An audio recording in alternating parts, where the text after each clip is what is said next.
नमो नमः साथियों, आज की कक्षा में पुनः आप सभी का बहुत बहुत स्वागत है। आप देख रहे हैं सुदर्शन जैन के साथ ज्ञान सुधारस चैनल पर। आज स्त्री प्रत्यय किसे कहते हैं, इसकी हम परिभाषा के माध्यम से समझेंगे।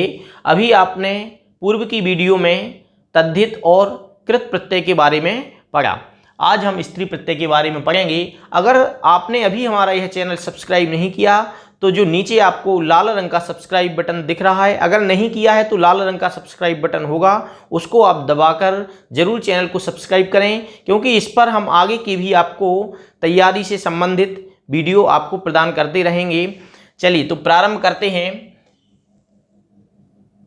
परिभाषा।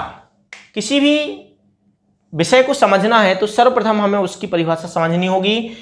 तो स्त्री प्रत्यय किसे कहते हैं, चले समझते हैं। ये प्रत्यय पुल्लिंग शब्देभ्यः स्त्रीलिंग शब्द रचनायै विधीयन्ते ते स्त्री प्रत्यय कथ्यन्ते।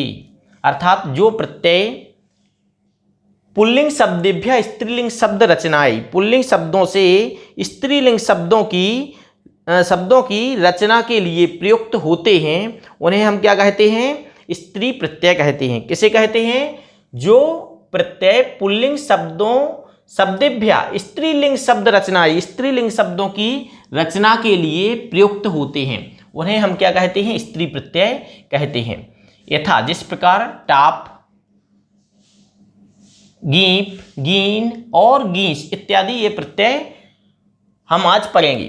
तो हमने यहाँ पर प्रत्यय, उसमें क्या शेष बचता है वो, और शब्द और प्लस प्रत्यय, और इन दोनों से सहित शब्द क्या बनेगा, इस प्रकार का हमने चार्ट टाइप का तैयार करके आपको सरल तरीके से पढ़ाने की कोशिश की है। और यहाँ पर विशेषता कि ये ही प्रत्यय क्यों लगेगा, वो मैं साथ में आपको विशेषता भी बताता जाऊंगा।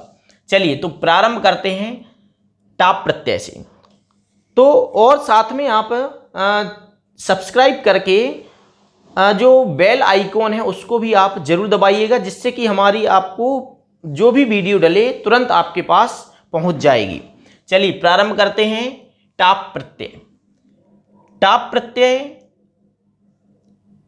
इसका आशेष बचता है। जिस प्रकार शब्द है बाल, बाल शब्द में हमने टाप प्रत्यय लगा दिया तो टाप का क्या बचना था, आशेष। तो बाल और इस ला में आ लगा दिया, आ की मात्रा लगा दी तो बाला बन गया। बाल मतलब बालक होता है और बाला मतलब बालिका। अब पुल्लिंग अकारांत अजाद्य तष्टाप एक संस्कृत में सूत्र आता है।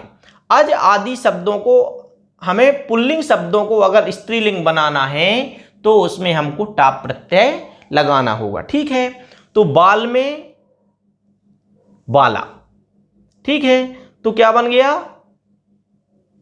बाल प्लस टाप बराबर बाला।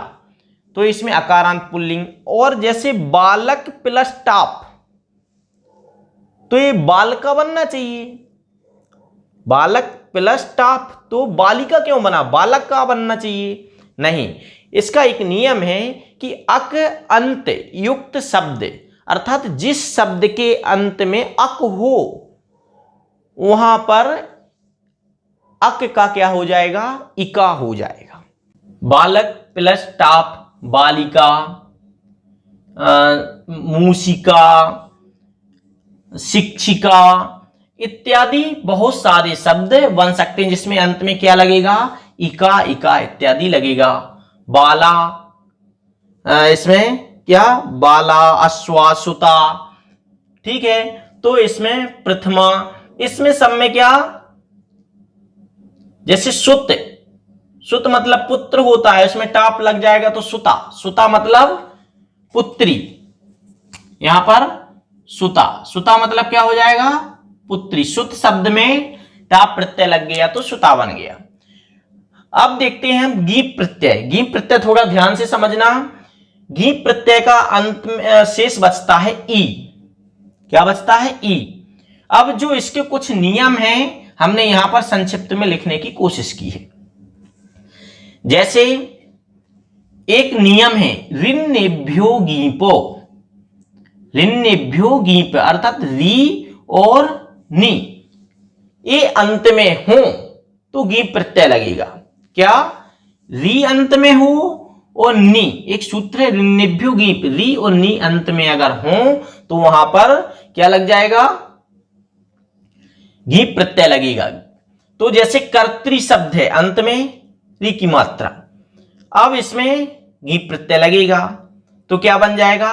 कत्री। अब आधे ता के बाद अगर रा की मात्रा आती है तो त्रा बन जाता है तो कत्री बन गया। उसी प्रकार गुणन प्लस गीप, तो यहां अंत में क्या है? ना है। तो इससे ना होने के कारण ये ना का तो लोप हो जाएगा, ना तो अलग हो जाएगा, लेकिन नियम है कि शब्दांत हो अर्थात अंत में ना है तो गुणी प्लस इनी, तो ये ना तो क्या हो जाएगा? इसका लोप हो जाएगा, कुछ नहीं बचेगा। तो गुणिन प्लस गीप तो क्या बन जाएगा? गुणिनी।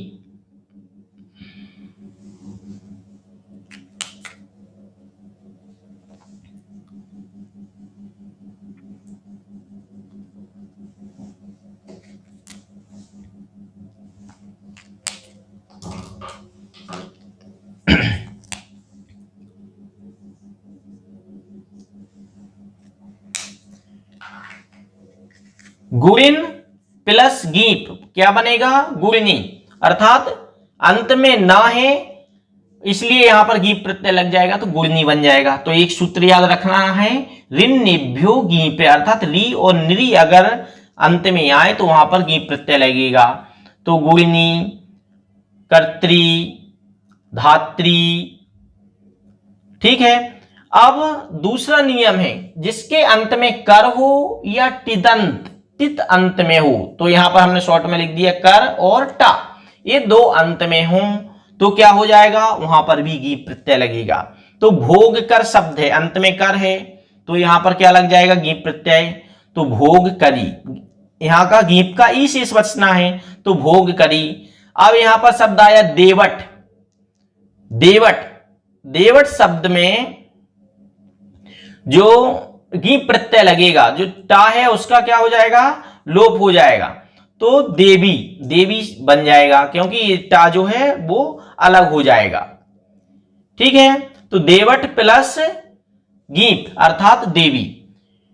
तो ये वाला नियम भी समझ में आ गया, जिसके अंत में कर या टिदंत शब्द अर्थात टा है वहां पर गीप प्रत्यय लगेगा। अब नियम है द्विगु समासांत अर्थात द्विगु समासी जो शब्द है अर्थात जिसके पहले क्या लगा है? संख्या लगी है। जैसे त्रिलोक प्लस गीप त्रिलोकी, पंचवट प्लस गीप पंचवटी इत्यादि अर्थात जिसके पहले संख्या लगी है।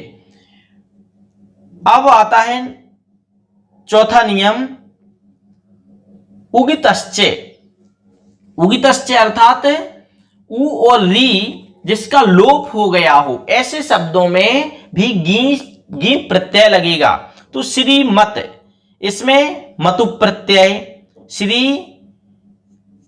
में मतु प्रत्यय, तो मतु का क्या बचा?